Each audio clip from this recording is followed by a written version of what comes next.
Hi, it's Mikko here from relationship-journal.com. Today's question comes from Nancy, and she says, "Hi Mikko, I would like to know what the common cyberspace behavior is of men and women. What are the typical online behaviors of men and women, and when it comes to dating online? Thank you, Mikko." Nancy.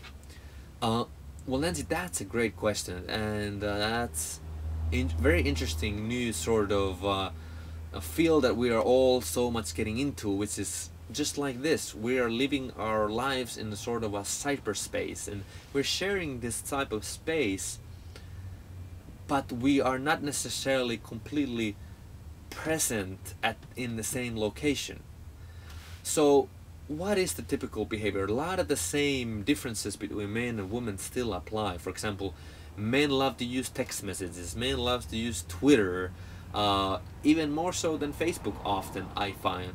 Why? Because men's communication often is geared toward getting to the point the fastest, the most efficient way as possible. Now, that sometimes can wreak havoc on your relationship if a guy doesn't realize that um, sharing intimacy is also a form of communication where the point is not to get to the point as quickly as possible. And that's a very important way of supporting and being in a supportive, loving relationship, and to communicate with each other other than just text messages or Twitter messages or Facebook messages or email.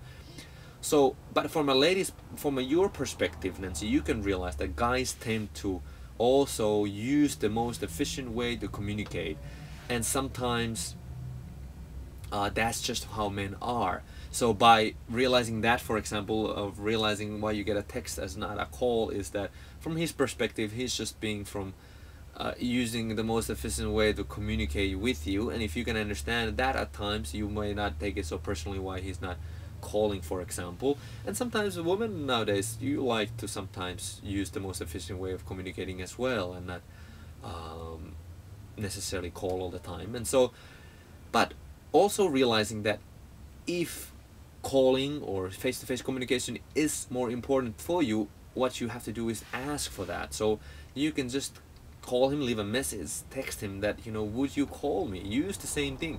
Text him.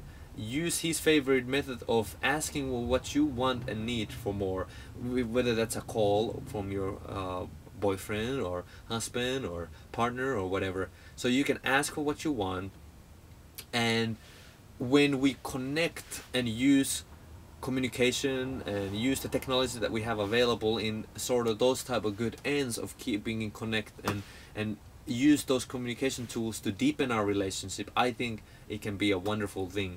And so hopefully that'll at least spark some kind of opened up a communication or questions, maybe hopefully for more on that subject, because I'm still definitely exploring that subject and learning more and more about it myself every day. And so thanks for that question, and come back to my blog again soon.